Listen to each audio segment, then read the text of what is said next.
It's exciting in the sense that we have another tool that we can get to help get to the truth. It is a device many of us wear just about every day, but we learned you're not the only one with access to the fitness tracker on your wrist. A Channel 2 Action News investigation reveals that fitness trackers can become sort of a Fit-Snitch. The data from your wearable technology has now made its way into courtrooms. Channel 2's investigative reporter Jody Fleischer is here with who can access your personal information and how. Jody? Jovita, an estimated 70 million people have bought into this fitness trend, wearing a Fitbit or a similar device to track our every move. Now, as I walk, it counts my steps, my heart rate. It'll even watch how much I sleep at night. But we found it isn't considered health information, and it isn't really private.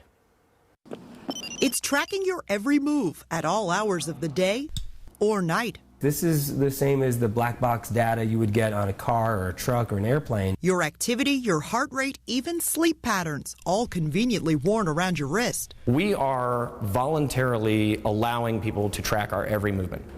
And that's scary. The information is supposed to be your own to help improve your fitness. It can also help prove how active you were before an injury. This information doesn't lie, right? So what's on your Fitbit, that's what you did. Attorney Bruce Hagan specializes in cases involving bike crashes. He started asking clients for activity data a year ago. If I'm pointing to lots of data over the last several years that show I'm very active, I run, I bike, I swim, how could I have done that if I had that pre-existing injury? In Canada, a personal trainer is using her own Fitbit data to prove how her life changed after an accident. A company is comparing her activity level to the public average for a woman of her age and job. It does reinforce somebody's honesty, and it can also catch them in a lie if it comes to that. That's exactly what it did in a criminal case in rural Pennsylvania. It's definitely not something that you would associate day in and day out with happening in this neck of the woods.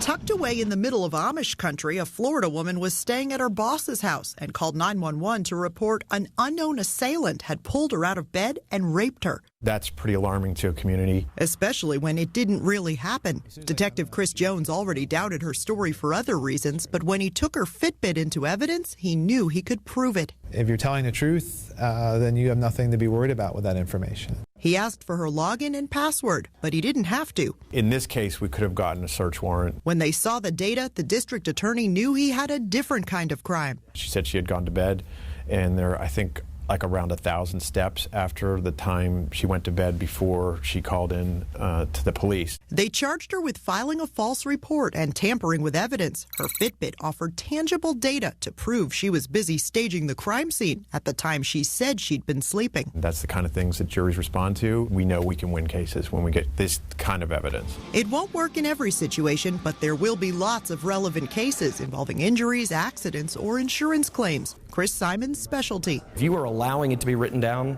it is accessible to somebody in the future. He says attorneys would still have to prove the data is accurate and who was wearing it. It could save you, or it could go against you. And word is spreading in the legal and law enforcement communities. It's exciting in the sense that we have another tool that we can get to help get to the truth, and that's what justice should be about.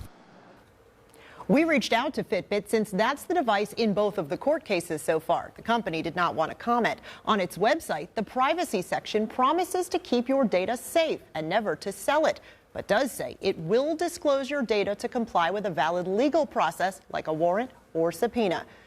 Justin and Jovita, and of course we found there's no way around this really except not to wear one. Not to wear one. So many people have them, as you all know, and what's really intriguing about this, Jody, as you know, these devices are going to even track more of our bio data. I mean, they're just going to get more and more accurate with more data about what we're doing. And your location, your heart rate, I mean, it's everything. It's all of your vitals.